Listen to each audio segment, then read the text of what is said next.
Bem-vindos de volta para aquela que será a nossa última mesa redonda do dia, sob o tema Imitando a Vida, pelo que passo imediatamente a chamar Luís Correia, do Departamento de Informática da Faculdade de Ciências da Universidade de Lisboa, Ernesto Costa, da Universidade de Coimbra, Leonardo Vaneschi, da Nova IMS, Elizabeth Figueiredo, do Instituto Superior de Agronomia e também o professor Vítor Santos, da Nova IMS, que irá moderar este debate.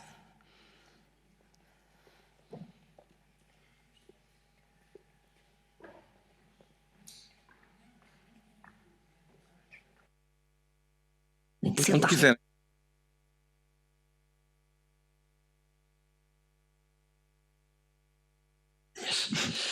Obrigado. Ora, podemos começar. Então, boa tarde a todos. Portanto, temos aqui o último debate que se intitula Imitando a Vida. Eu vou começar por apresentar os ilustres convidados. Eu acho que são mesmo ilustres, é a palavra certa. Ia começar por apresentar a professora Elizabeth Figueiredo. Ela há bocado estava a dizer uma coisa engraçada. Estava a dizer, eu estou aqui fora mesmo do contexto. Não foi? Mas não. Mas não. A Elizabeth Figueiredo trabalha no Instituto Superior de Agronomia da Universidade de Lisboa. Trabalha com biologia, portanto, sistemas de biologia, e em particular fizemos uma colaboração muito interessante sobre insetos e sobre a mosca do cacau.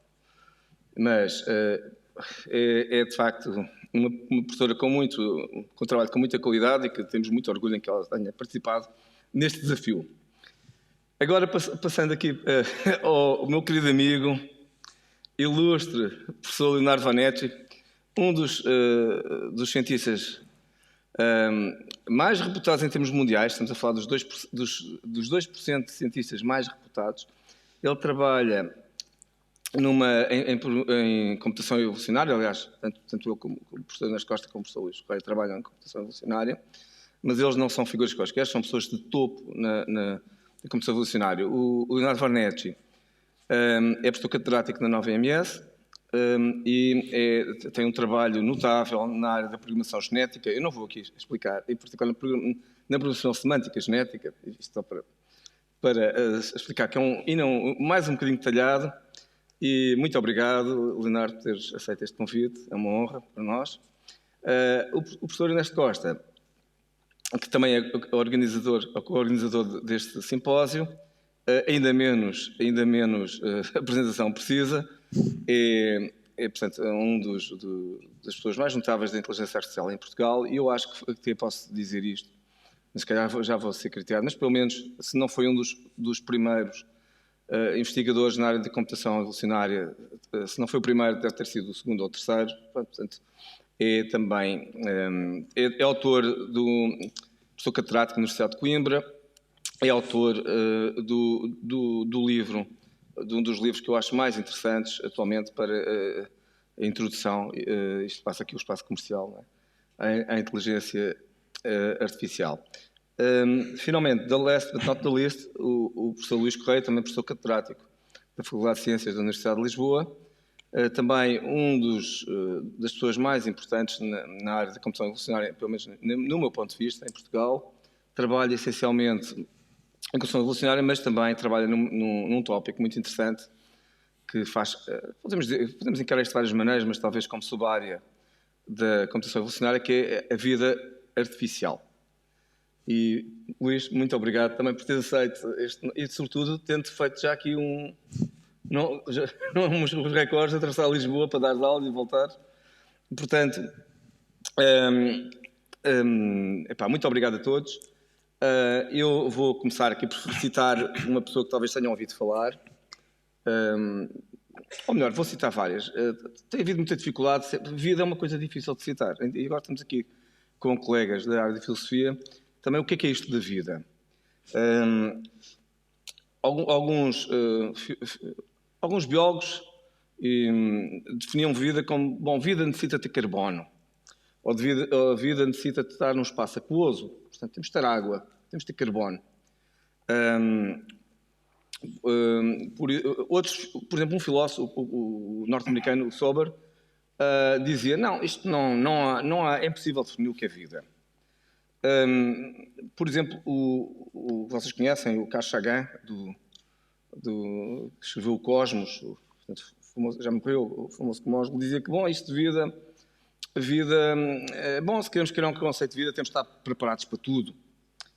E o Chris Langston, que em 87 organizou as famosas conferências dos Alamos, onde, portanto, o All-Life 1, a primeira conferência sobre vida artificial, ele dizia, temos de estar realmente preparados para aceitar certas coisas, como, por exemplo, vida no computador como sendo vida. Mas eu não queria citar nenhum deles, queria apenas citar a Lili Canessas. Já ouviram falar de Lili Canessas? A Lili Canessas tem a melhor definição de vida que eu conheço, que diz, bom, estar vivo é o contrário de estar morto e vice-versa. E, portanto, não sei o que é que isto quer dizer, mas vou já passar aqui a palavra. Vou começar talvez aqui pelo Leonardo. Ia-te perguntar, Leonardo, portanto, isto de vida artificial. Mas espera aí, vida artificial. Então pode ser vida e pode ser artificial ao mesmo tempo? Isto não é um paradoxo? Se a vida não, devia ser natural. O que é isto da vida artificial, Leonardo, para ti? Muito obrigado, Vítor. Boa tarde a todos. Não posso não começar por agradecer o Vítor pelo convite, pela grande quantità di trabalho e a grande coragem de organizar este evento que está a sair ainda melhor do que estava à espera. E, naturalmente, cumprimentar todos os meus colegas desta mesa redonda, que estimo muito e que são também amigos. Antes de começar a responder à tua pergunta, Vítor, uma pequena palavra sobre mim. Eu sou um informático de formação e boa parte do meu dia de trabalho, quando não ensino, queria dizer nos poucos momentos onde não ensino, o meu dia de trabalho consiste fundamentalmente em pensar novos algoritmos, desenvolver algoritmos, implementar algoritmos, ou seja, programar computadores. Por que não também demonstrar teoremas? Gosto de pensar que a matemática tenha uma importância no meu trabalho. Testar algoritmos e interpretar os resultados. Nesta visão, que é uma visão basicamente de engenheiro, okay? Agradeço particolarmente o teu convite, Vítor, porque o teu convite obrigou-me, num determinado sentido, a sair um bocadinho desta vida profissional, deste dia a dia profissional, e pensar um bocadinho mais ao que é efetivamente que estava a fazer. O meu ponto de vista vai sempre ser um ponto de vista formal, matemático, de engenheiro, mas eu acho que é importante ter este ponto de vista, que naturalmente pode e deve ser integrado com outros pontos de vista de pessoas com formações diferentes. Como é que começam todos os livros de matemática, todos os bons livros de matemática? Com um conjunto de definições, não é? Então, antes das regras, antes das conclusões, antes dos resultados, há um conjunto de definições que servem para perceber do que estamos a falar, certo? Todos temos que perceber exatamente qual é o significado das diferentes palavras que vamos usar desde agora. Isso é muito importante porque, quando falamos de conceitos de filosofia ou de ética, frequentemente acontece que discutimos sobre coisas pensando exatamente a mesma coisa, mas começamos a discutir porque atribuímos a algumas palavras um significado diferente. Então eu acho que é muito importante, e esta é a abordagem matemática que vou propor, começar por definições de algumas coisas. E a pergunta, é possível que a vida artificial seja uma nova forma de vida como a vida natural? Eu vou fazer um pequeno spoiler. A minha resposta final vai ser, depende da definição de vida. Começamos mais fácil, começamos com a definição de vida artificial, Wikipedia, ok? Então nada de particularmente sofisticado.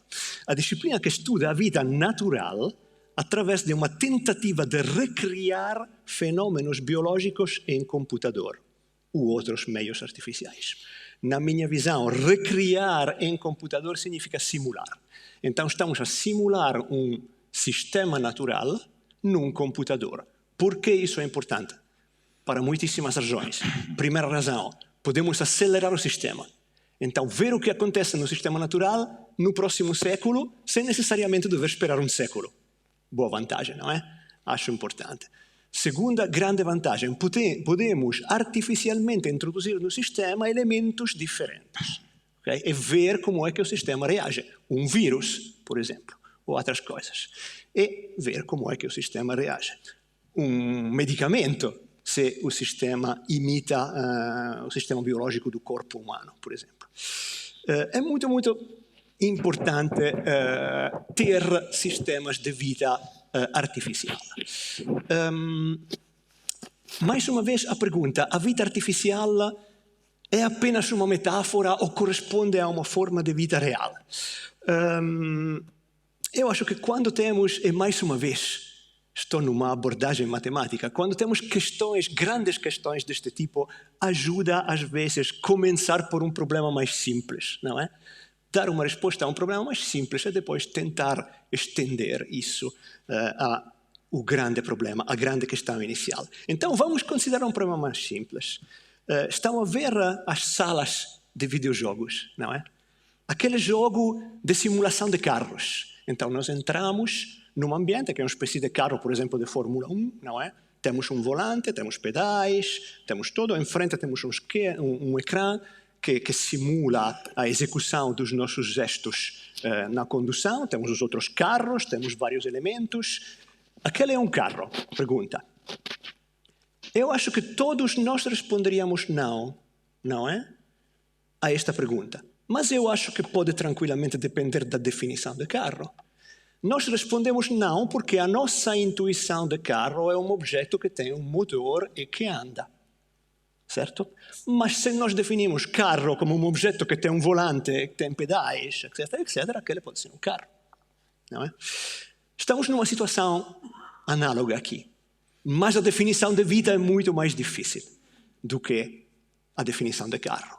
Eu acho que cada um de nós tem uma intuição do significado de vida diferente. Não vou dar a definição de vida porque não conheço, mas vou dar alguns elementos que todos os sistemas biológicos, os sistemas vivos, têm. Interação, colaboração, competição, reprodução, diversidade, aprendizagem, sentimentos. Tenho medo de dizer consciência. Alguns sistemas, não todos, ok? Nem todos. Nós podemos pôr todos estes elementos num sistema de computador. Nós podemos. Sim, senhor, incluídos os sentimentos. São elementos que definem um conceito de vida, não sei. Mas todos estes elementos podem estar num sistema de computador. Última consideração. Naturalmente, a conclusão é sempre a mesma. Depende da definição de vida. Eu acho que, e volto a uma consideração inicial que o Vítor Santos já fez, a vida, por definição, tem que acabar. Do meu ponto de vista, não existe a vida sem morte. E nós poderíamos, teoricamente, fazer sistemas que nunca acabam.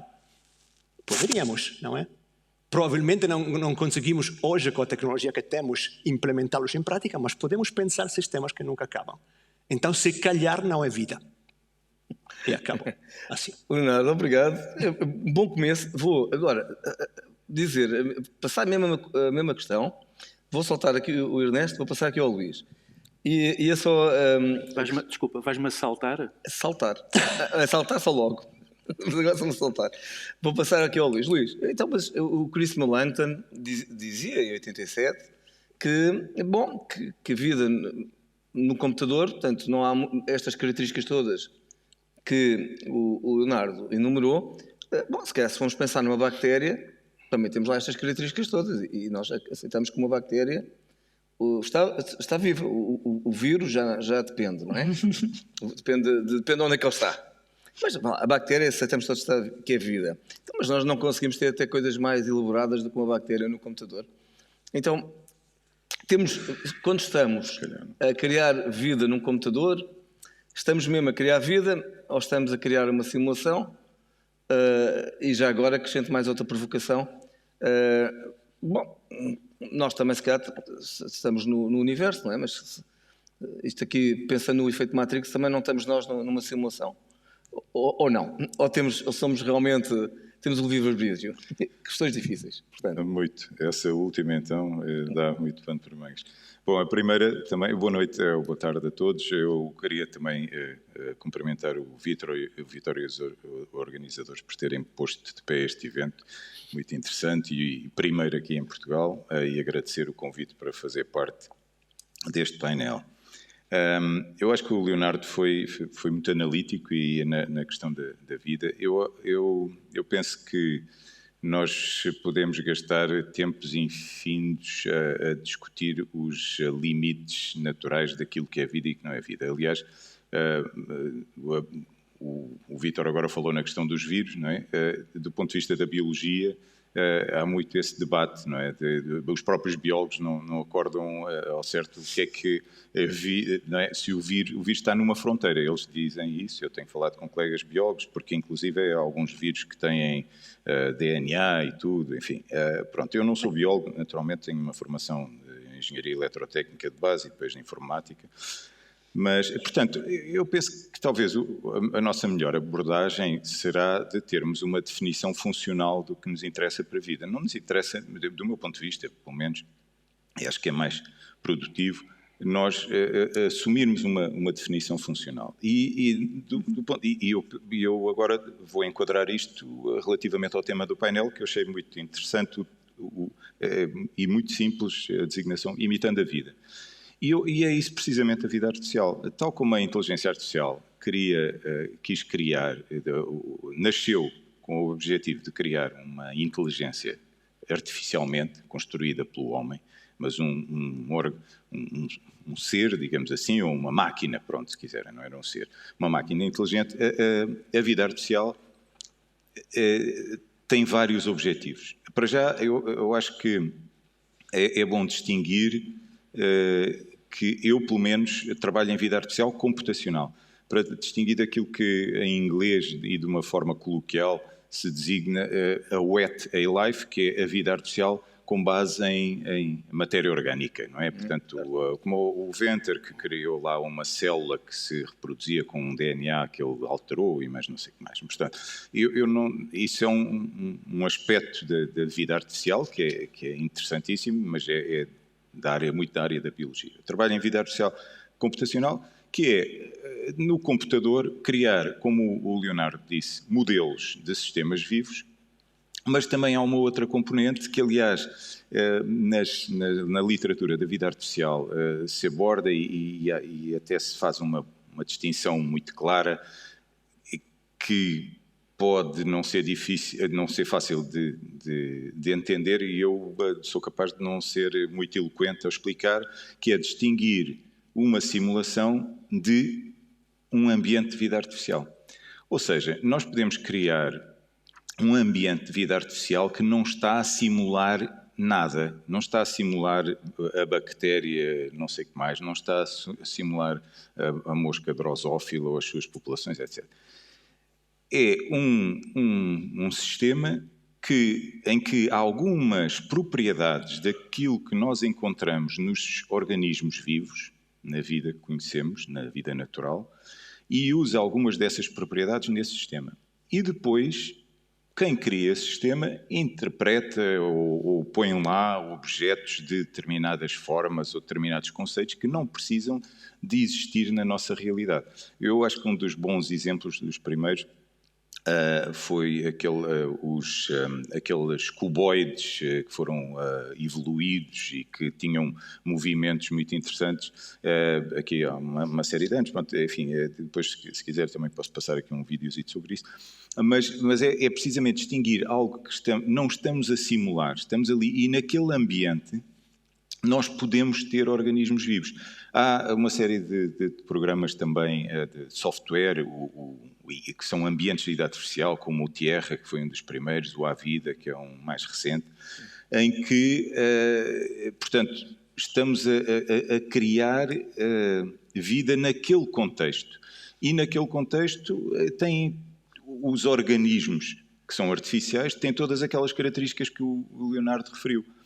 Autorreproduzem-se, interagem, cooperam ou não cooperam, portanto, e de facto observam-se depois fenómenos até que se observam nos organismos biológicos, parasitismo, etc, por aí fora. Já, pronto, eu não me quero estender mais, vou abreviar relativamente à provocação. Se estamos no Matrix, deixa-me responder como diz o próprio Matrix, não é?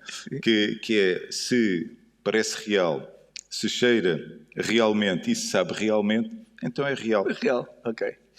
Então, vou agora continuar com as provocações. Já perceberam que este moderador é um provocador, no final. Mas ia perguntar aqui ao Ernesto. Bom, há uma característica que eu particularmente acho muito interessante nos temas de vida artificial, portanto, nestes ecossistemas artificiais, que é a emergência de um comportamento. De repente a espécie aprende, ou parece aprender, mas eu agora não vou deixar que respondas isso, se aprende ou se parece aprender. Mas a verdade é que após X interações, em linguagem de vida artificial podemos chamar gerações, enfim, o que vai acontecendo é que a espécie parece que ganha um comportamento que não foi programado.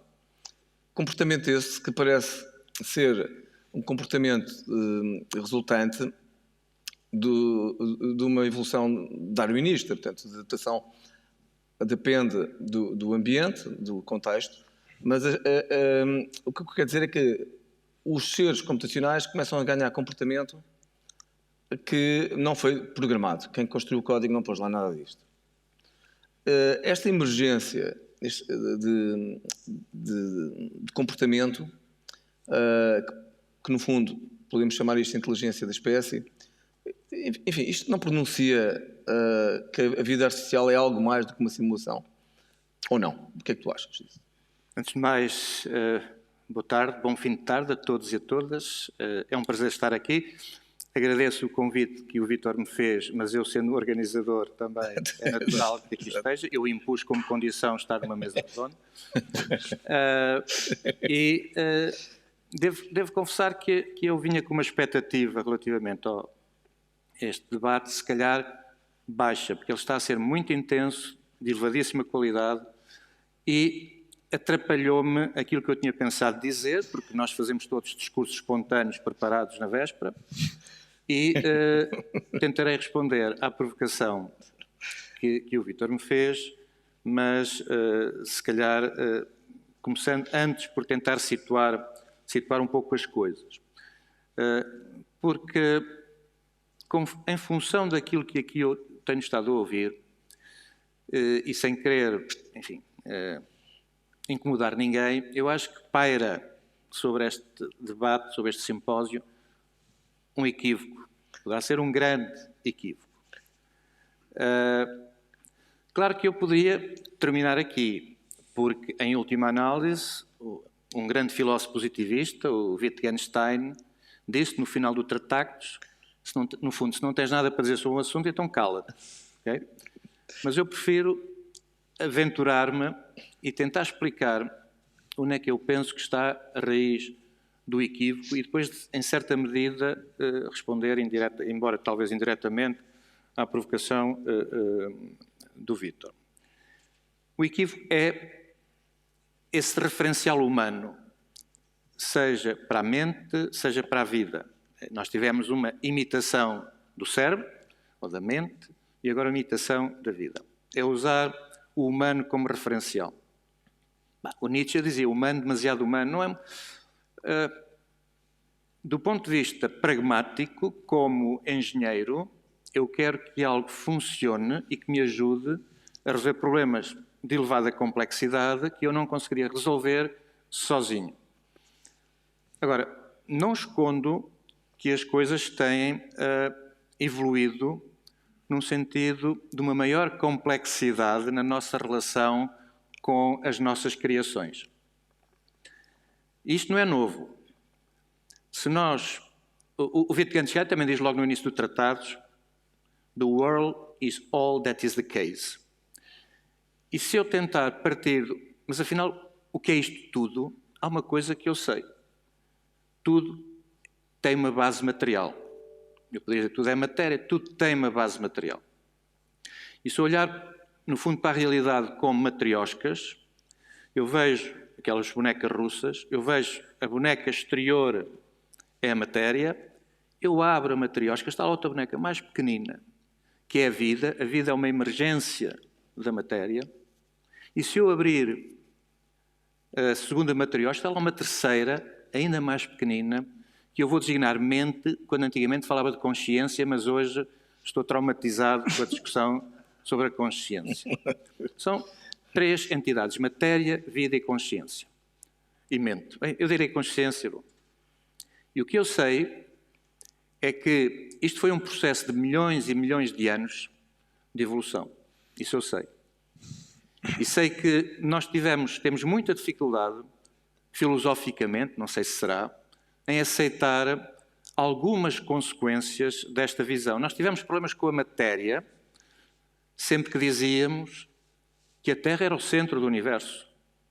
Foi preciso Copérnico vir dizer que não. E houve ali uma ruptura epistemológica relevante. Matéria.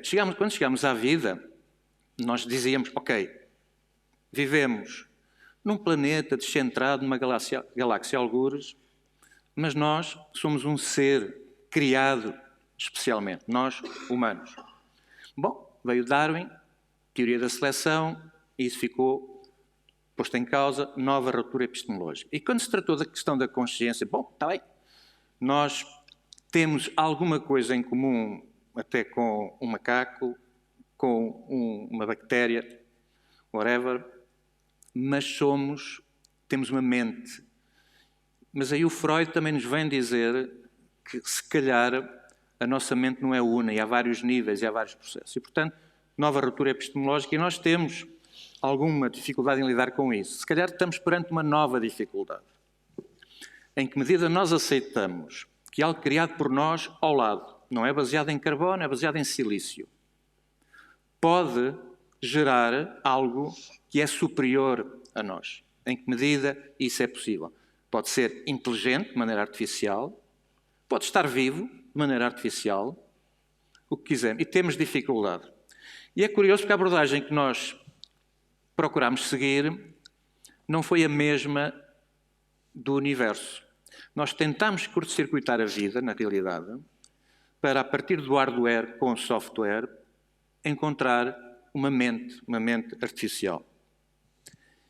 E isso nós fazemos de diferentes formas. Mas depois, e como parênteses, eu também ouço muito, e aqui se calhar essa ideia está presente, de que o que é a inteligência artificial. Eu há pouco falava, penso que o Paulo Castro, e dei-lhe a minha definição de inteligência artificial. Inteligência artificial é uma abordagem a criar entidades perfeitas, logo desumanizá-las. E, uma vez mais, a inteligência artificial sem o referencial humano. E isto, temos estado muito centrados sobre o humano. Estamos a imitar o cérebro, estamos a imitar a vida. Por isso, eu acho que há imperfeições vistas do nosso lado, quando olhamos para as criações que temos, mas essas limitações são naturais, porque não é um ser humano que está a pensar, é uma máquina que está a pensar à sua maneira. Dito ainda de outra forma, eu não posso pedir à máquina que tenha a minha racionalidade. Não posso pedir à máquina que tenha a minha... A máquina tem a sua racionalidade, não necessariamente a racionalidade humana. Mas esta tentativa de criar... quando tiver muito tempo, dizes-me, eu calmo. Ele quer já que eu me calmo. Não queremos calos. Mas, se calhar ia rodar agora. Não, eu vou trazer isto então. Vou voltar à segunda round. Deixa-me só completar e depois eu tentarei, em 30 segundos, falar sobre emergência, sobre as máquinas que fazem aquilo para a qual não foram programadas, etc. É porque há uma ideia errada sobre inteligência artificial. Nós devíamos dizer inteligências artificiais, porque há diferentes formas de olhar para este processo de transformar silício em qualquer coisa que é capaz de resolver problemas de maneira inteligente. E aquilo que, sei lá, a intervenção do Hélder foi muito focada, e a visão que ele tem de IA é muito focada e aqui também foi referido isso, já não sei por quem, na criação, na construção de representações e em manipulação de representações que são representações simbólicas, que representam qualquer coisa que eu consiga identificar, é aquilo. Okay? E isso parte de uma ideia de mente abstrata. A mente, a maneira como nós funcionamos, cá em cima. Mas esquece um pouco a natureza física da mente. E é por isso que as redes neuronais partem de uma ideia do cérebro e tentam inspirar-se no cérebro, mais que imitá-lo, tentam inspirar-se no cérebro para criar uma abordagem à inteligência artificial, que é esta agora que está mais na moda e é o grande hype, em particular com o Deep Learning. Se me for permitido, lá voltarei. E depois há uma terceira família, que é a nossa família, a família evolutiva, que procura resolver os problemas da complexidade, aproximando isso da mesma maneira que a seleção natural foi criando entidades mais adaptadas ao ambiente, ou olhando, por exemplo, para a forma como entidades sociais como as aves, as abelhas, as formigas funcionam em swarm, ou ainda olhando para o interior do nosso organismo e pegando no sistema imune e criando sistemas imunes artificiais. Portanto, estas três famílias coexistem, embora hoje, aparentemente, depois do domínio durante muito tempo da abordagem simbólica, a abordagem conexionista, baseada em redes neuronais, está em alta, mas, como irão ver, eu vou dizer que a solução passa pela abordagem evolutiva, mas não vou dizer isso já. Por isso, emergência, sim, existe emergência. Eu posso criar um sistema que aprende, e ele pode aprender por imitação, com os dados, por interação com o ambiente, por reforço, de variedíssimas maneiras. O sistema vai aprender qualquer coisa. Agora, ele pode aprender algo que eu não consegui prever. No entanto, a programação está lá. Ela está lá. Ele está a fazer aquilo para que foi programado, nomeadamente criar novidade que eu não antecipei. Eu agora vou-te interromper aí, porque quero, mas fica com isso em pause, porque vou querer voltar aí exatamente onde tu terminaste. Mas agora, se não te importares, vou passar aqui a Elizabeth. Queria agora perguntar aqui outra coisa. Bom, Elizabeth, tu és ilustre bióloga, professora, não és...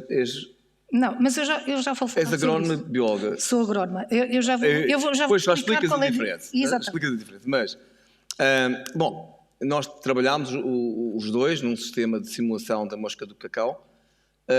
Bom, estamos a imitar. Qual é o interesse que isso tem para a agronomia e para a biologia? Ou não tem interesse nenhum? Tem muito interesse. Como é que tu vês isto? Ou seja, estamos simplesmente a tentar perceber, replicar e a tentar perceber o que é que está a acontecer, ou estamos mesmo a criar, só para prolongar aqui a minha pergunta.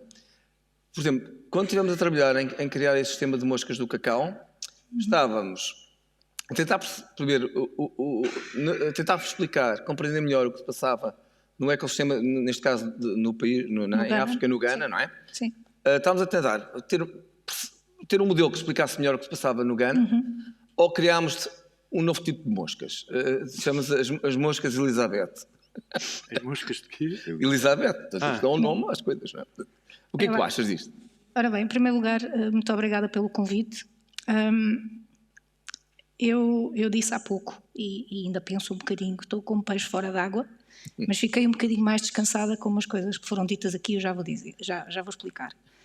Porque, de facto, eu não sou bióloga, sou agrónoma. E o que é que isto é? O que é esta história do agrónoma? Eu estou mais ou menos na interface entre o biólogo e o engenheiro, mas ainda sou engenheiro. E além de que, de facto, a agronomia é uma especialidade que aparece na ordem dos engenheiros, portanto, supostamente, legalmente, eu sou mesmo engenheiro, há aqui uma coisa que eu gostei imenso, que foi, eu costumo dizer aos meus alunos que há uma resposta típica do engenheiro, que é o depende. E eu já ouvi várias vezes, portanto, afinal eu não estou assim tão fora d'água. Depois, a respeito da definição de vida, eu depois faço a ligação e porque é que eu estou a falar disto. Apesar de tudo, eu acho que a definição da Lili Canessas não é muito má. Deixa-nos um problema, que é onde é que colocamos os vírus, porque não são nem mortos nem vivos.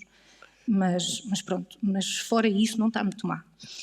E de facto, isto tem a propósito de aquilo que nós fizemos com a mosca do cacau, para que é que pode servir? Eu não considero que haja, e peço desculpa a quem pensa ao contrário, que tivemos a criar uma nova espécie de mosca. Por acaso uma nova espécie de mosquito, se quisermos ser mais corretos do ponto de vista entomológico, peço desculpa. Mas do ponto de vista agronómico, ou seja, do utilizador, que é aqui mais ou menos o meu papel, porque eu de inteligência artificial a única coisa que eu percebo é que eu posso usar, e uso muitas vezes e algumas vezes sem perceber que estou a usar a inteligência artificial, portanto eu estou aqui como utilizador, serve para nós percebermos com aquilo que nós podemos e às vezes não queremos, mas fizemos, da alteração dos ecossistemas, o que é que pode vir a acontecer. E o que é que ainda podemos modificar para que não aconteça aquilo que nós não queremos que aconteça. E, portanto, desse ponto de vista é importantíssimo. Obviamente, vocês perceberam, estamos a falar de alterações climáticas, estamos a falar das alterações a nível de biodiversidade que fomos fazendo, estamos a falar de uma série de coisas que, do ponto de vista da nossa vida de todos os dias, é importantíssima. Eu, além de ser agrónoma, trabalho em proteção de plantas e trabalho em especial com problemas de pragas e de auxiliares, luta biológica e coisas afins.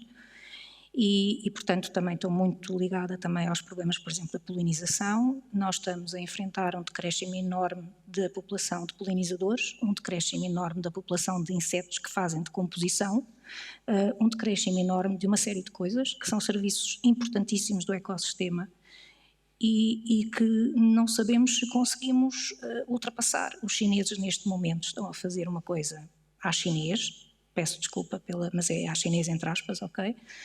Que é, em muitos pomares, eles entram em equipa, com um saquinho com pólen e um pincelinho, e andam a polinizar as flores da macieira uma a uma. Isto é incomportável, de todos os pontos de vista, incluindo económico, se nós queremos comer maçãs. Mas isto é para comer maçãs, para comer pêssegos, para comer tudo, ou melhor, para 75% das culturas que nós precisamos que sejam polinizadas. Portanto, estes problemas de simulações são para nós importantíssimos, para, no fundo, perspectivar e poder aconselhar medidas. E agora vamos voltar, se calhar, a algumas das coisas que nós dissemos de manhã, que afinal eram políticas também, algumas medidas de política que também são importantíssimas para a nossa... E agora diria uma coisa, nós temos uma ideia de, tipo, salvar a Terra, porque não há planeta B. Atenção que a Terra fica, nós é que podemos não ficar. Ok, obrigado. Agora muito bem, é uma boa perspectiva. Vou voltar aqui ao Leonardo. Nós, no fundo, a computação evolucionária tem uma inspiração darwinista, o John Holland, e depois, mais tarde, o Goldberg, não é? Portanto, o seu estudante, portanto, foram se inspirar no darwinismo, na teoria, para dizer a verdade, nem foi bem no darwinismo, é no neodarwinismo, para ser mais exato. Mas o que nós somos hoje, se nós formos pensar numa teoria radical de evolução das espécies, e eu agora vou aqui ser cauteloso, porque, enfim, a minha área é engenharia informática, nem sequer agrónoma. Posso interromper? É que espécie é outro problema muito complicado para definir. Muito problemático. Mas eu sei-me atrever se porque nós ir próprios já não somos... É assim, o nosso corpo só funciona porque nós temos uma série de simbiontes que são outras espécies e, portanto, nós temos uma espécie humana, temos uma coisa que é um organismo que é composto de muitas espécies e isso sim funciona. Portanto, isto do ponto de vista filosófico também é muito complicado. Mas eu nem sequer vou por aí, porque eu se vou discutir isso, então ficamos aqui, não era normal, estamos aqui num sítio ótimo, mas ficámos todos aqui à noite, mas até ao final do dia. Mas eu ia só dizer aqui, portanto, No fundo, podemos assumir numa teoria puramente darwinista que nós somos resultado de uma evolução que vem de há milhões e milhões de anos, não é? E portanto, que foi basicamente obtida por, digamos, agora vou dizer aqui, por 2 tipos de operadores. Portanto, o operador de reprodução e pela mutação. Sobretudo, esta mutação que nos permitiu ser biodiversos, e portanto cá está a derivação para diferentes espécies. Bom, se calhar não existem as espécies dos primatas, nós se calhar somos diferentes, bom, se calhar devido a uma mutação, eu não tenho a certeza do que estou a dizer, mas talvez. Bom, o que é que eu queria dizer? Bom, mas nós no computador também começámos por criar um ser computacional muito básico, e se deixarmos este computador a correr um programa para sempre, num ecossistema de vida também complexo, se vai depender do nosso nível de maquiavelismo, nós não teríamos também um ser, não teríamos uma super inteligência a evoluir dentro do computador. O que é que tu achas disto? O resto não concorda, mas o que é que tu achas? Mas a pergunta é para mim, tá? É verdade. Obrigado. Agora vê lá. Pronto, vamos ver. Tinha-me esquecido de pedir desculpa pelo meu sotaque anteriormente, porque sinto-me tão integrado neste país e tão português que tinha-me esquecido que às vezes o meu português é muito longe de ser perfeito, mas acho que pode ficar compreensível. Aceito com gosto e até agradeço o warning da professora Elisabeth sobre a palavra espécie, então transformo automaticamente e rapidamente a palavra espécie em forma de vida, ok? Então vou pensar se é possível criar novas formas de vida. É assim que interpreto a pergunta do professor Vítor Santos. Se tiramos para um instante o aspecto evolucionário e pensamos em vida criada computer-based, graças a computadores, a resposta é claramente sim, porque já fazemos isso desde muitos anos. Existem tipos de planta que são criadas artificialmente em laboratório graças a computadores. Continuando com esta forma de discurso espontâneo preparado na véspera, vou citar a primeira referência que eu encontrei, que é 1979, então estamos a falar de muitos anos atrás, com a criação de uma forma de planta chamada Criticale, em inglês, não sei como traduzir isso. Várias outras formas de planta híbrida criadas por computador foram apresentadas ao curso de todos os anos 90. E, ultimamente, estamos a criar formas de vida, pelo menos simuladas, que não são plantas, mas que são ser vivos mais sofisticados como animais. Estou a pensar, por exemplo, no Xenobot, definido no 2019, que é basicamente um método que permite definir formalmente em cada passo um indivíduo biológico completo. Não foi feito praticamente, mas a teoria está toda ali neste artigo científico muito claro. Então, podemos claramente criar novas formas de vida. E eu acho que claramente a evolução pode ajudar muito nisso, mas desde alguns determinados pontos de vista a evolução já está a fazer isso, no sentido que a assim chamada pressão de seleção já está a mudar. Com o uso assim tão frequente da tecnologia, determinados tipos de capacidades já estão a tornar-se muito mais importantes na luta para a sobrevivência do que outras, mais do que em passado. Eu quero acabar com uma consideração que para mim é muito importante. Depende de nós e não das máquinas como é que nós conseguimos utilizar estas grandes potencialidades. E nós temos que utilizar isso positivamente e não negativamente, e temos as duas potencialidades. Nós temos que ser inteligentes, seres naturais inteligentes, para criar uma forma de vida artificial inteligente. Podemos orientar a nossa evolução natural na direção de curar doenças, na direção de produzir novos tipos de alimentos que melhoram a nossa vida e se calhar estendem a duração da nossa vida. Podemos ter um novo futuro para a nossa espécie e também a criação de uma nova espécie que seja melhor e que contribua conosco a uma vida melhor. Okay? Mas depende de nós. Todas as tecnologias podem ser usadas bem ou mal. Okay? Infelizmente ou felizmente, temos todas as competências e todas as ferramentas técnicas para fazer isso já hoje. É um futuro muito perto. Depende de nós. Precisamos muitíssimo de educação nesta área. Não há educação nesta área. Os meninos na escola não sabem nada disso. Até uma altura muito, muito elevada. Obrigado. O Ernesto, sim, força. Estava a dizer que você está bocadinho não concordava. Não. Nós podemos criar novas formas de vida. Só que essas novas formas de vida têm, a menos que me dês um exemplo contrário, por base o carbono.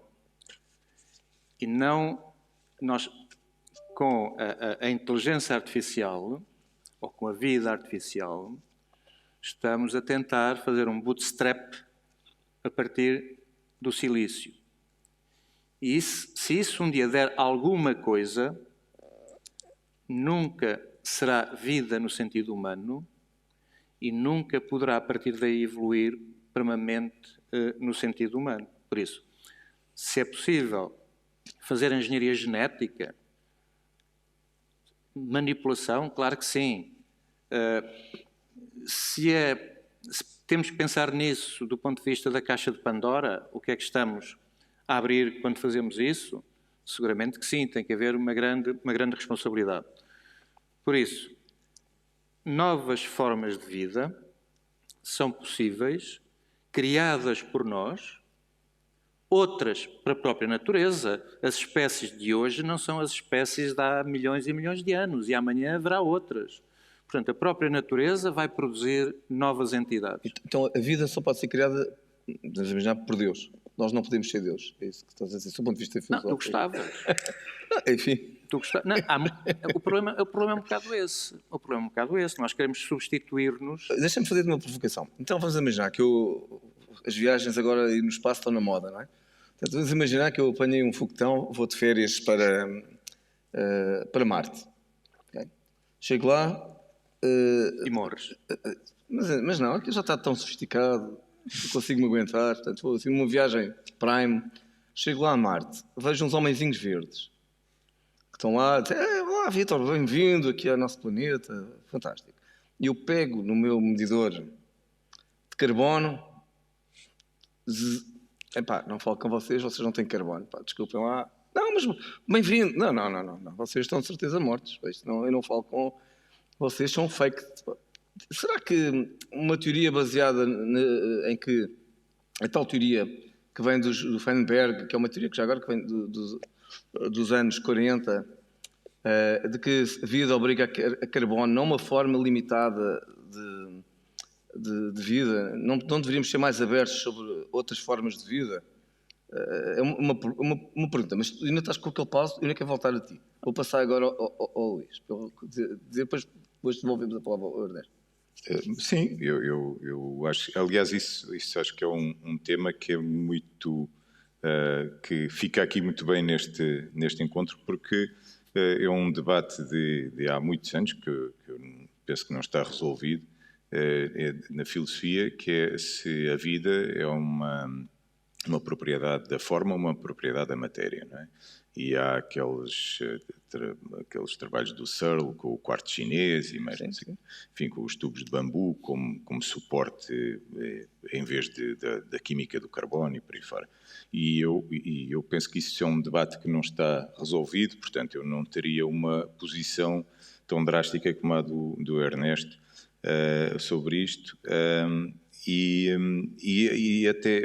deixa-me aqui chamar uma outra propriedade que vem, era definido, ou era, enfim, apresentada pelo Pierluigi Luisi, que ele dizia que tinha muita dificuldade. O Pierluigi Luisi era um neurobiólogo, assim, e ele tinha muita... Ele dizia que era muito difícil definir vida, mas que todas as formas de vida que nós conhecemos são baseadas em células.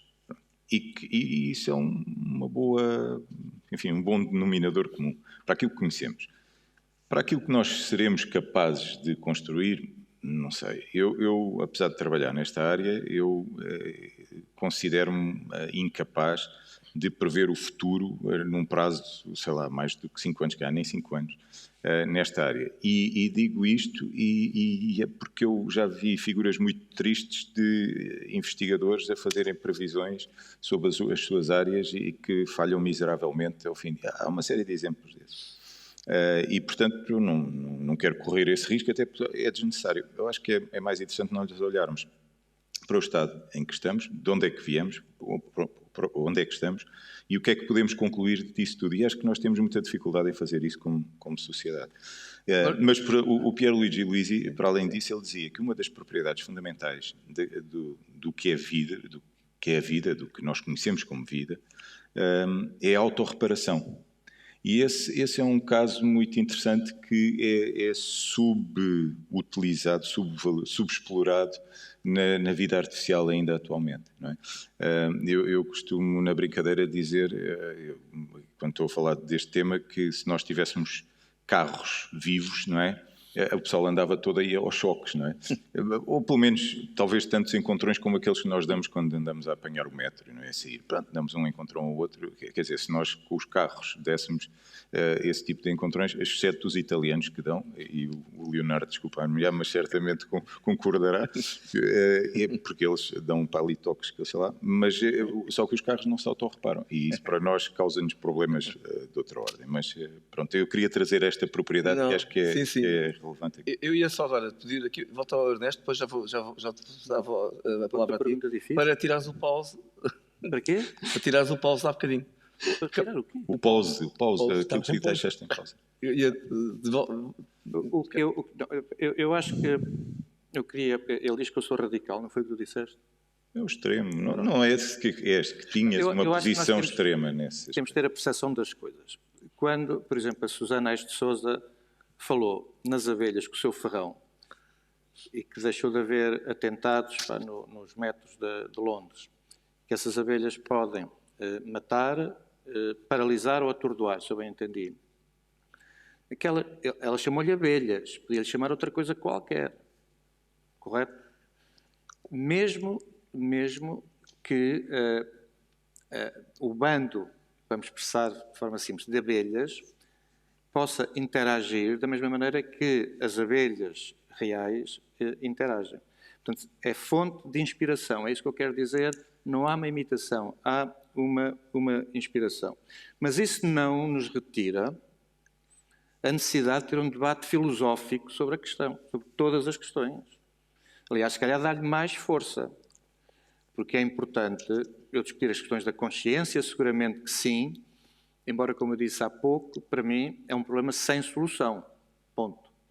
Por isso, as questões de natureza, por exemplo, ética, e a ética é uma parte da filosofia, foi assim que aprendi no liceu, são muito relevantes e é preciso explorar isso ao longo de várias intervenções que tivemos no dia. Essas questões da ética foram bem discutidas. E é evidente que eu entendo que nós estamos aqui num painel sobre a imitação da vida, mas eu gostava de trazer uma coisa que os filósofos também gostam, que é uma distinção importante, é o problema da intencionalidade com que o agente faz algo.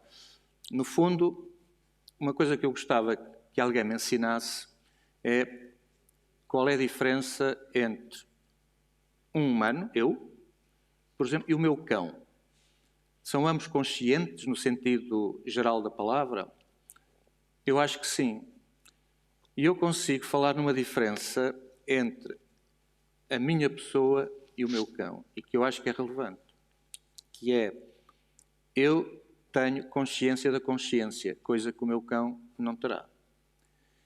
E isso para mim é importante para nós, se calhar, não investirmos tanto do nosso tempo a discutir a proximidade aos humanos ou à vida, mas acho que o caminho é mais dizer que solução é que eu tenho para o problema A, o problema B ou o problema C, quando eu digo inteligência artificial, a máquina é inteligente, quem diz isso sou eu, não é a máquina. A avaliação é sempre exterior. Quando eu digo que a máquina é criativa, quando uma máquina cria um lindo retrato à Rembrandt, a máquina é criativa, sou eu, a estética, sou eu que estou a apreciar, é sempre exterior. Falta a visão interior, a intencionalidade, nunca nenhum programa terá. E não vai emergir por muito que tu queiras. É um bom ponto, muito bom ponto. Sim. Por isso eu acho que isso talvez... Isso é fazer futurismo. Perdão? Isso é fazer futurismo, não é? Nunca terá... Não. O nunca é muito definitivo, Ernesto. Não, quer dizer, futurismo, há pouco... O Vítor está aqui para nos provocar precisamente com o futurismo. Ele falou em superinteligência. Não fui eu. Mas nunca é... Ele já pôs a questão do que absoluto, da singularidade, dessa junção entre o humano e o não humano, que dá uma coisa por cima disso. O Kurzweil diz que a singularidade vai acontecer em 2045. Mas ele mudou de ideia. Eu vou resistir, o Helder vai-me ajudar a resistir até essa altura para eu ver que não há singularidade nenhuma. Claro. Não vai haver singularidade nenhuma. Mas, como ele fala na imortalidade, ele vai ter também um rest in peace. Portanto, essa questão... pronto, mas eu não queria alongar, mas há aqui um outro assunto que eu gostava de conversar. Então vou fazer agora muito rapidamente, eu queria Desculpa, terminar... não respondi à tua questão. Pois, mas pronto, já percebi, depois ao jantar vamos responder. Querias invadir o painel anterior. Mas eu ia só perguntar aqui algo aqui à Elizabeth e depois ia abrir o espaço aqui para todos, não é? Para falarmos todos. Ainda nesta experiência que tivemos os dois de montar este ecossistema com a nossa aluna, com a Catarina Palha, das moscas, será que as moscas... Portanto, o que elas estavam a fazer foi programado. Portanto, elas estavam a seguir um programa... Vamos lá ver. Portanto, não havia ali... Agora vou usar aqui palavras difíceis. Então aqui os nossos colegas da filosofia já me vão cortar o pescoço daqui a bocado. Mas havia ali determinismo, portanto, estava tudo terminado, ou havia livre-arbítrio? Ou seja, as moscas estavam a seguir um programa completamente ao milímetro, ou estavam, no fundo, ou então estavam a executar um algoritmo para tomarem as suas melhores decisões para sobreviverem, e em particular, consoante a temperatura, não é? Portanto, a nossa experiência tinha... portanto, eu preciso explicar que esta experiência que fizemos tinha a ver com o que acontecia ao chocolate, estamos todos preocupados com o chocolate, se a temperatura, se o aquecimento global subir uns graus. Ficamos sem chocolate ou não ficamos, não é? Portanto, esta era a pergunta da investigação, aliás, tu arguiste a tese, não é? Portanto, mas isto foi um programa que foi tudo feito, estava já tudo... E já agora, passando aqui a provocação, existem uma série de pessoas da filosofia, não só, mas sobretudo da filosofia da física, não é, Paulo? Que dizem que, bom, não há livre-arbítrio. Isto é tudo leis da física. Portanto, o que está a acontecer... Tu não dizes isso, mas há quem diga. Aliás, é uma corrente, não é? Ou seja, o que fala das nossas moscas? Há ali livre-arbítrio das moscas ou estava tudo... Foi tudo... Ou seja, o que ia acontecer... estava tudo programado. E já agora, se calhar, também isto já estava programado para alguém que íamos estar aqui a todos a falar hoje. Não sei. Ou não? Bom, é assim, não sei se a pergunta seria mesmo para mim. Como eu comecei por dizer, eu sou agrónoma. Eu entrei nisto exatamente com esta orientação da Catarina Palha e eu não percebo nada dos algoritmos que estavam por base. E, portanto, aquilo que eu posso dizer em relação a isso, ou melhor, em relação àquilo que estava na base do trabalho que a Catarina conseguiu fazer, e eu acho que isso é importante, porque se calhar o meu lugar aqui, como agrónoma, bióloga, ou o que seja, é que o painel chamava-se Imitar a Vida. E para imitar alguma coisa é preciso conhecê-la. Senão é difícil que nós consigamos imitar. E o problema é que deste lado, dos que estudam a vida, nós estamos continuamente a receber embates de surpresa enormes. E, portanto, se nós não sabemos, como é que vos podemos dar os dados para vocês a imitarem? E foi isso que aconteceu com a Catarina, porque a Catarina precisava de parâmetros daqueles que toda a gente imagina que os biólogos sabem, que é quanto tempo é que elas demoram a desenvolver se mudarmos de 25 para 19, e quantos ovos é que elas põem nas condições X, e quantos ovos é que põem na Y, e quantos ovos é que põem na Z, e não havia ninguém que tivesse estudado bem isso. Então criou-se uma vida nova, ou não se imitou, mas criou-se uma espécie lá, como tu dizes, Leonardo, uma nova forma de vida, ou não?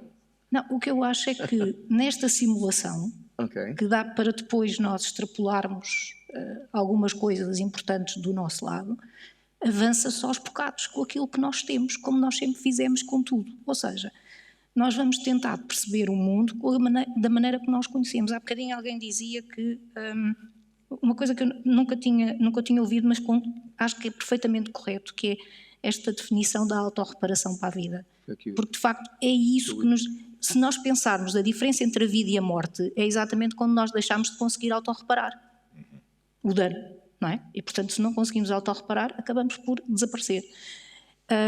Mas nós vamos fazer isto a passo, não é?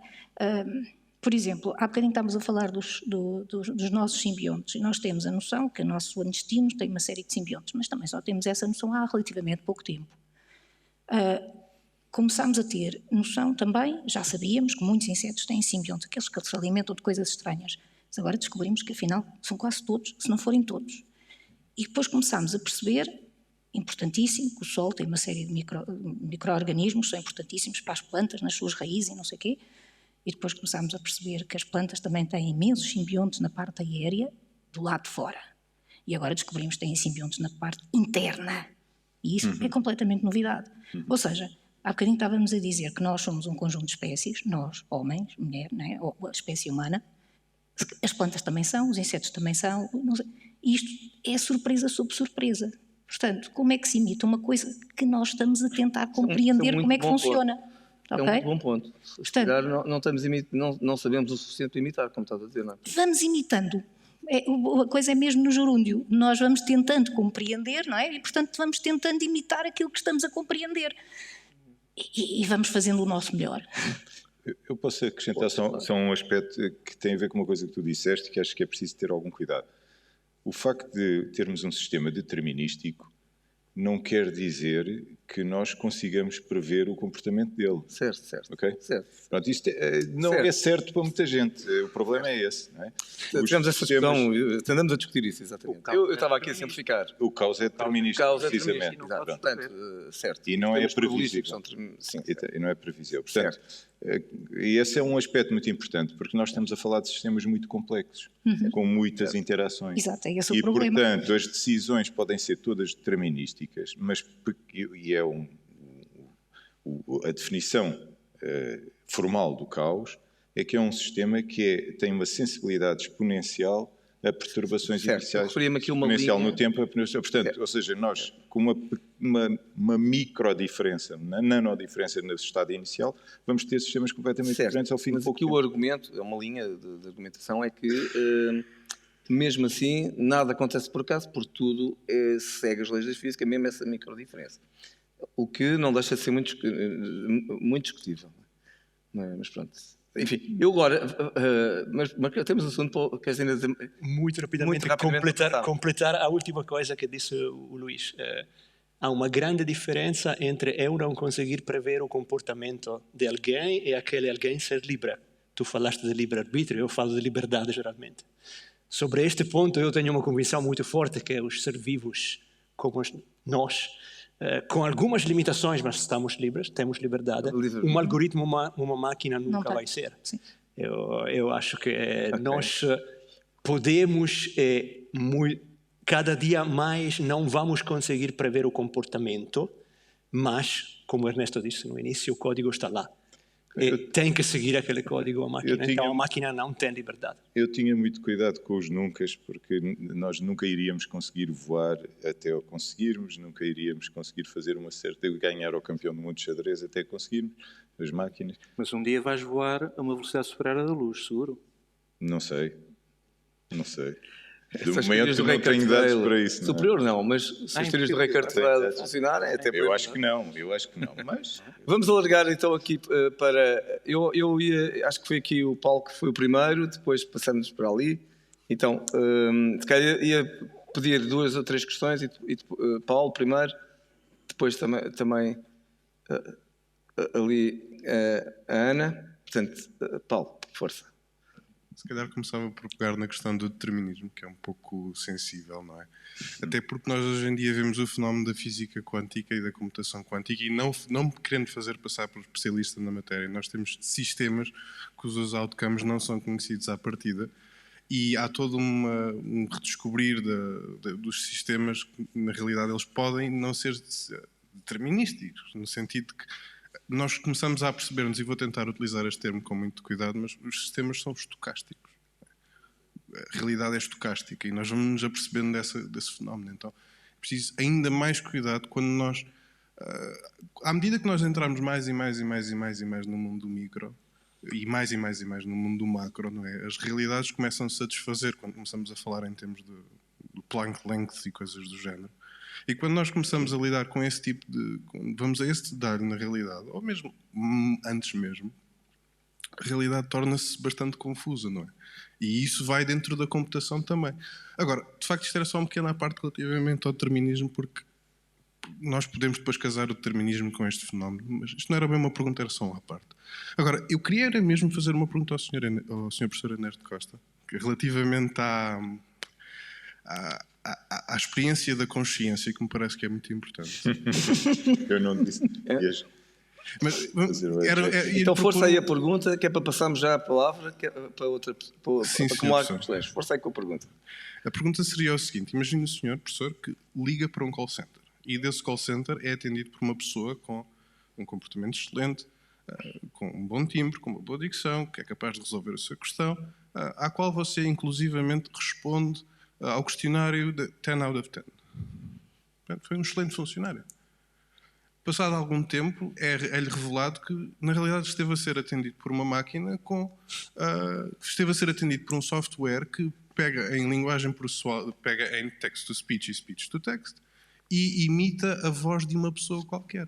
De uma forma tão perfeita que o senhor professor não conseguiu discernir que estava, na realidade, a falar com um agente eletrónico, com um agente, virtual. A pergunta é se o facto de facto, não ser, do outro lado, um agente com uma experiência subjetiva da realidade, definição de consciência, se isso é de facto importante para aquilo que o professor entende que é a experiência do seu lado, porque nós podemos ter a certeza daquilo que é a nossa experiência, da consciência, nós nunca podemos ter a experiência do outro. Isso é-nos completamente vedado. Era só isso. Ok, vamos passar, senão a pergunta demora mais do que a resposta. Não, eu não me esqueço da pergunta. Não te esqueças. Mas agora vamos só ali Era do outro painel. Temos de ser mais sharp aqui na coisa. A ser rápida. Eu saí por um minuto, por isso espero não estar a fazer uma pergunta à qual já sei a resposta, mas se for o caso, ignorem, por favor. Era para o professor Ernesto Costa. Eu penso que referiu que tinha alguma, entre aspas, preferência pela abordagem evolucionária do que pelas redes neuronais. Eu gostava de saber se essa opção se relaciona com um maior ou menor grau de previsibilidade inerente a cada uma das abordagens, ou seja, o risco, a imprevisibilidade e a falta de transparência dos sistemas, se relaciona, se está mais presente numa abordagem ou noutra. Muito obrigada. E já agora, muito rapidamente, essa questão da tendência à sobrevivência ou da adaptação à mudança, se isso também acontece ao nível de sistemas inteligentes, e se acontece mais ou menos numa abordagem ou noutra, e se existe, isso aí talvez já fôssemos para a utopia, não sei, se existe a possibilidade de, através dessa aprendizagem contínua, algum dia algum sistema aprender a não se deixar, por exemplo, desligar. Muito obrigada. Obrigado. Uma última questão. Aqui o Marco. Obrigado. Sim, também assim, um breve desafio, se calhar para uma discussão que pode ser se calhar um bocadinho mais longa do que o pai não vai ter tempo, mas do ponto de vista do ambiente simulado, vocês por acaso não tocaram no ponto muito humano do sonho e da imaginação, não é? Que nós quando imaginamos, nós projetamos um conjunto de cenários e simulamos na nossa mente, como seres biológicos, o que é que vai acontecer nisso. Da utilidade prática, que nós usamos isso para a nossa imaginação para criar, mas também para lidar com situações. Como é que vocês veem a utilidade prática também de colocar uma máquina a projetar cenários possíveis dentro do mundo evolucionista, isto é, quase uma evolução com projeção, ou simulação da simulação, como quiserem, para tentar melhorar-se ou prever ou... Há aqui vários ângulos aqui. Mas pronto, era um tema se calhar um bocadinho mais longo, mas deixa aqui o debate. Ok, obrigado. Então agora talvez... bom, houve aqui duas questões aqui para o Ernesto, portanto vou perguntar, mas depois pedir para todas as pessoas também comentassem também respostas talvez mais curtas possíveis. A minha primeira vontade era falar novamente sobre a questão do determinismo, não determinismo, Spinoza, Laplace, e dizer que nós vivemos mal com a dificuldade em prever, não é? Sobretudo quando se trata do futuro, como dizia o outro. Não é? Prever é difícil, sobretudo quando se trata do futuro. Portanto, nós temos alguma dificuldade, mas isto não está ligado à natureza determinista ou não determinista do sistema. Agora o Luís falou, sim, e bem... Sim, mas quando eu falo de determinismo, estava a dizer em contraponto livre-arbítrio, que é um bocadinho... Mesmo os sistemas caóticos, como os físicos sabem isso bem, eu posso fazer previsões globais sobre o sistema e não previsões pontuais. Eu posso dizer que vamos ter, no próximo mês, vamos ter 8% de chuva, embora eu não saiba dizer se é no dia 1, 2, 3 ou 4.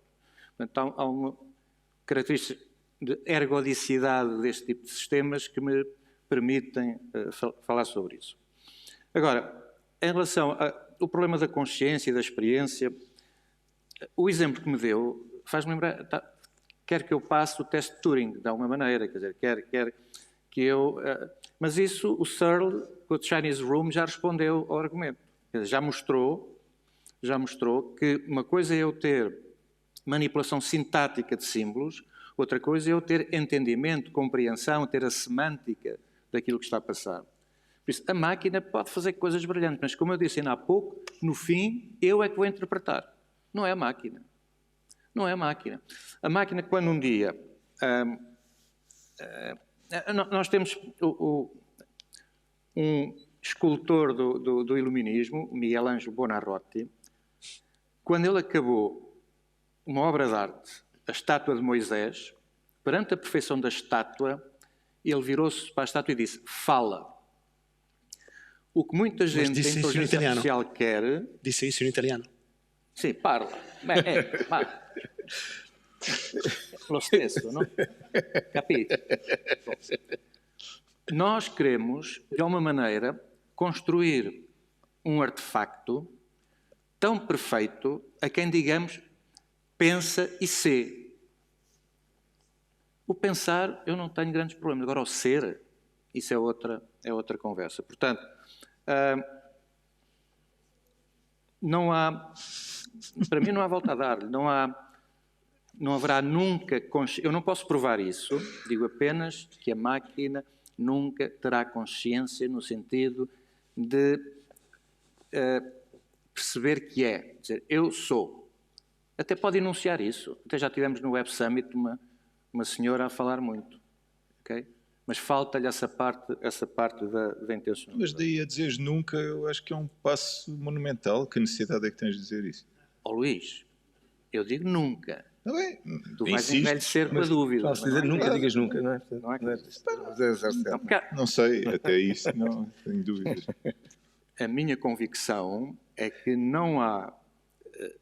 o processo de construção baseado em silício não vai conduzir a isso. Bom, o aparecimento de qualquer coisa superior. Ou seja... Agora, diferente, sim. E volto a dizer o que também já disse. Não me peçam para julgar a máquina do ponto de vista da racionalidade humana. E isso traz um tema que às vezes já foi aflorado, penso que já conversei com a Susana, das máquinas morais. não é? Nós sabemos, por exemplo, nas transações financeiras, máquinas que foram treinadas, aprenderam algo não previsto, inventaram uma batota. A máquina inventou uma batota. Okay? E a questão que se coloca é saber como é que eu treino uma máquina, ela vai aprender e eu consigo encontrar mecanismos que limitem a máquina para que não viole os valores que nós consideramos que são os valores humanos. Isso é um problema muito, muito difícil, se é que tem solução. Em relação à questão da... Porque é que eu disse que os evolutivos são o futuro e as redes neuronais... Eu não disse que as redes neuronais não eram. A questão é ligeiramente diferente. Nós, quando mudamos o paradigma, passando de eu dou regras a um computador, a inteligência artificial, dou-lhe regras e agora tiro as consequências destas regras, muitas vezes baseado na lógica ou coisas semelhantes, de repente nós vimos que não conseguíamos avançar. Isso está muito ligado a algo que já aqui foi dito 2 vezes, que é o paradoxo de Ansmorovetes, que é as máquinas são muitíssimo boas a resolver problemas de elevadíssima complexidade, um sistema de equações diferenciais, e eram muito más a resolver problemas que uma criança pequenina consegue resolver facilmente, é identificar numa foto o pai, um coelho, ou falar. E para resolver esse problema mudámos de paradigma, introduzimos a capacidade de aprender. E as máquinas hoje aprendem. Mas quando passamos para o domínio da visão e da compreensão da linguagem natural, uma vez mais, tivemos que introduzir o deep learning, as redes profundas. Encontramos uma solução, trouxemos um problema, que é o desenho da arquitetura dessas redes é um pesadelo. E onde a computação evolucionária está neste momento a ajudar é fazer evoluir a arquitetura das redes neuronais deep, com resultados muito bons. Mas não resolve, enquanto o deep learning resolveu o data problem, a computação evolucionária resolveu o problema da arquitetura, nós ainda temos um problema, que é o problema da explicabilidade, interpretabilidade, etc., da black box versus white box. E é aí que eu acho que o Hélder Coelho tem razão, que é, dos 3 paradigmas que eu falei, o simbólico, o neuronal e o evolutivo, eu tenho as redes, neste momento, como sendo a solução mais perfeita em certos domínios em que há muito processamento subsimbólico, com o apoio da abordagem evolutiva, mas vamos precisar da abordagem simbólica para introduzir a interpretabilidade desses modelos. Só assim eu tenho confiança nas aplicações na área da saúde que utilizam as redes neuronais profundas. Isso aliás, já está a acontecer neste momento. Já temos uma série de algoritmos que fazem isso, convertem redes deep learning, por exemplo, em árvores de decisão, não é? Por exemplo, o Trepan, não é? A parte do Shai está voltamos a falar, portanto, eu concordo inteiramente com isso. Mas ia só alargar, não sei se mais alguém quer complementar aqui ou dizer mais alguma coisa. Eu penso que aqui a questão do Marcos ficou sem resposta. Dos cenários do what if? Não, sim. A pergunta dele faz sentido e a resposta é difícil. Aliás, uma das críticas do Judea Pearl é precisamente que na abordagem atual da inteligência artificial falta a capacidade para fazer questões do what if. E se projetar cenários? Essa componente... Nós temos uma abordagem à cognição humana, por inspiração, chamem-lhe imitação se quiserem, muito primitiva. E os resultados são espantosos do ponto de vista da capacidade de... Hi Siri, play some music for me. E toca e falo com... Eu tenho lá aqueles HomePods da Apple. Tudo bem. Eu vou no meu carro, eu sento-me e ele a primeira coisa que me diz, olha, o melhor caminho para ir hoje para o trabalho é este, está um tempo que está bom e começa a... Isso, tudo bem. Mas eu acho que as questões que nos colocamos, que os filósofos colocam, são bem mais profundas do que isso. E por isso a IA ainda tem que mostrar muita coisa para convencer os nossos filósofos de que, afinal, se calhar, para ele não ficar muito pesaroso, daqui a muito tempo, muito tempo, as máquinas passarão a ser também. Eu pensei Não que era... apenas a estar, mas também a ser. Eu pensei que era para te convencer a ti, antes dos filósofos mesmo. Não é? Eu continuo Não, mas a questão, repara, eu posso ainda... Não, claro. Nós temos, isto acerca do futuro, não, lá está, as previsões, eu não quero fazer previsões, mas vamos olhar para o que nós já conseguimos. Aqui há uns anos, alguém imaginava sequer, é isso que eu estava a dizer, que tínhamos um computador a ganhar ao Kasparov na altura. Pronto, quando ganhou, a coisa já não pareceu tão normal, não é? tão difícil. Não é? Mas depois começou a haver problemas de visão artificial, que é difícil, ainda continua a ser um dos problemas mais difíceis. Não é? Eu lembro-me aqui há uns anos de ouvir alguém dizer: nós nunca vamos ter um computador a conseguir ter o sentido do humor. Não é?